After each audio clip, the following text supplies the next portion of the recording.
저는 사실 제가 굉장히 우익적인 사람이라고 생각을 해요. 제가 생각하는 우파는 뭐 다른 건 다 차치하고 자유주의, 개인의 자유, 시장의 자유.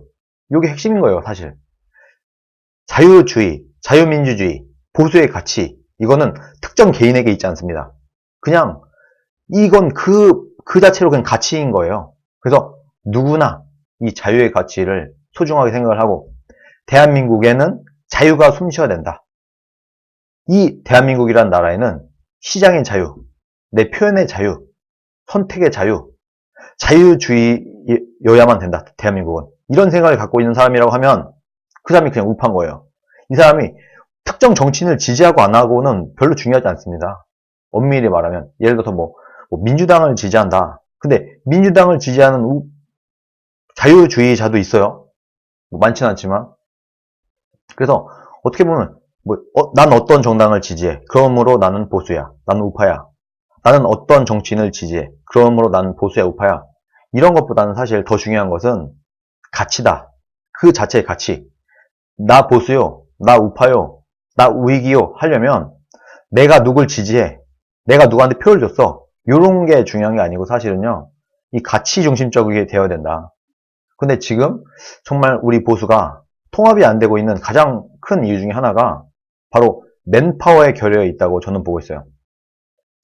박근혜 대통령 같은 경우는 그냥 그 자체로 박근혜라는 그 상품 하나만으로 보수 통합이 된 거예요. 그냥 그 보수 우파라고 하면 누구나 인정하는 대통령 두 분이 계시죠. 이승만, 박정희. 이 두 분은 우파라면은 호불호가 거의 없어요. 그냥 다 좋아하는 분들이에요. 박정희 싫어한다. 이승만 싫어한다. 라는 사람들 중에서 제대로 된 자유주의자는 없습니다. 저는 그렇게 봐요. 물론 그 시대에 맞는 이승만은 이승만 시대에 맞는 박정희는 박정희 시대에 맞는 그런 정책을 폈지만 물론 이승만, 박정희 이런 전 대통령들이 일부 지금 우리 시각으로 볼 때 약간 독재적으로 보이는 것도 사실이긴 해요. 그러나 그 전 시대에 비해서는 자유가 더 확장이 됐다. 이게 사실 포인트인 겁니다. 어느 날 갑자기 왕조 시대를 살던 조선, 대한민국이 어느 날 갑자기 자 오늘부터 우리는 민주주의 하겠어. 우리는 이제부터 자유민주주의 시장경제 하겠어. 라고 딱 하는 순간부터 갑자기 100% 민주화가 끝나는 이런 나라는 존재하지 않습니다. 전 세계에 그런 유례가 없어요.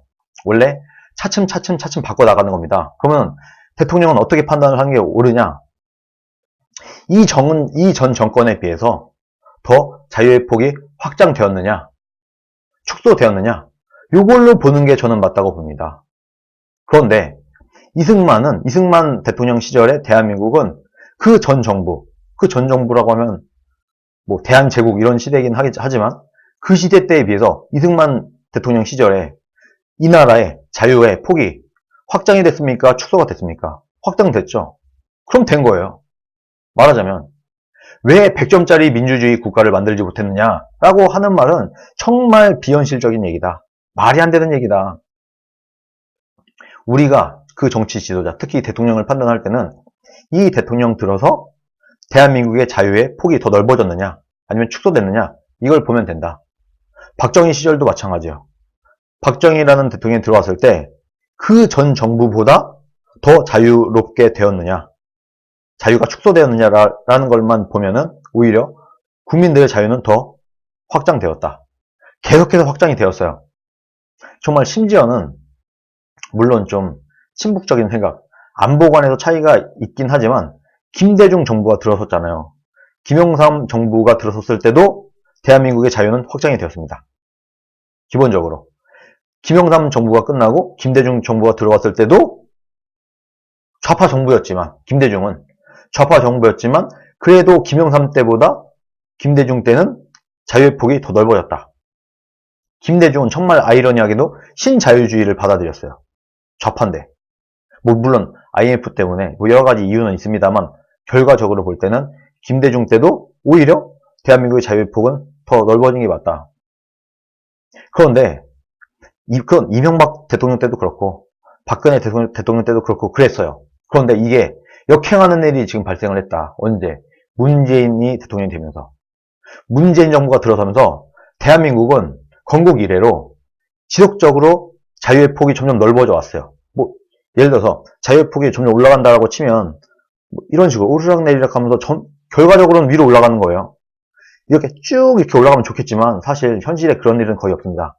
주가도 하다못해 주가도 뭐 내려갔다 올라갔다 이렇게 하면서 전반적으로 상승세를 그리면 되는 거 아니겠습니까? 똑같은 거예요. 민주주의나 자유의 폭도 약간 오르락내리락 하면서 결과적으로 올라가고 있었다.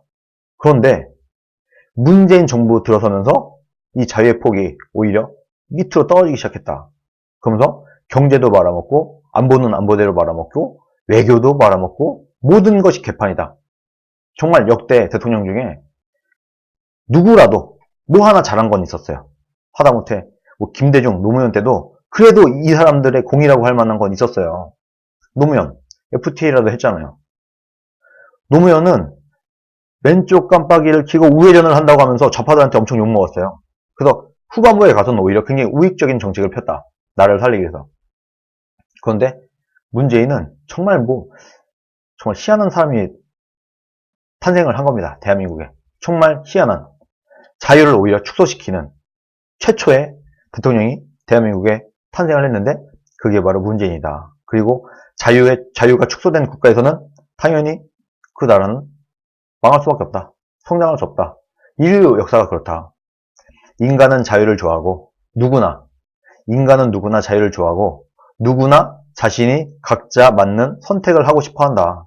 그렇기 때문에 인간의 자유를 억압하는 점점 자유가 축소되는 국가는 필연적으로 가난해지고 못 살게 되고 이렇게 시끄럽다. 거기다가 우리 국민들은 자유의 맛을 좀 봤지 않습니까? 여러 가지. 계속해서 우리나라는 역사상 자유가 확장되어 왔기 때문에 더 여기서 확장이 되는 것은 받아들일 수 있지만 우리의 자유의 폭이 좁아지는 것은 견디질 못해요. 그래서 사실 우리가 좀 문재인 정부 들어서 여러분 좀 답답하지 않습니까? 그게 왜 그런 거냐면은 바로 우리의 혈자리가 좁아지고 우리의 자유의 폭이 좁아졌기 때문이에요. 국가가 모든 걸 다 결정하려고 해. 그게 바로 독재인 겁니다. 거꾸로 하고 있어, 거꾸로. 그래도 대한민국의 역사는 점점 자유의 폭이 넓어지는 역사였음에도 불구하고 오히려 역행하는 정부가 최초로 탄생을 했다. 그게 바로 문재인 정권이다. 이런 문재인 정권을 무너뜨리기 위해서 우리는 십시일반으로 힘을 합쳐야 된다. 저는 그렇게 생각을 하는 겁니다.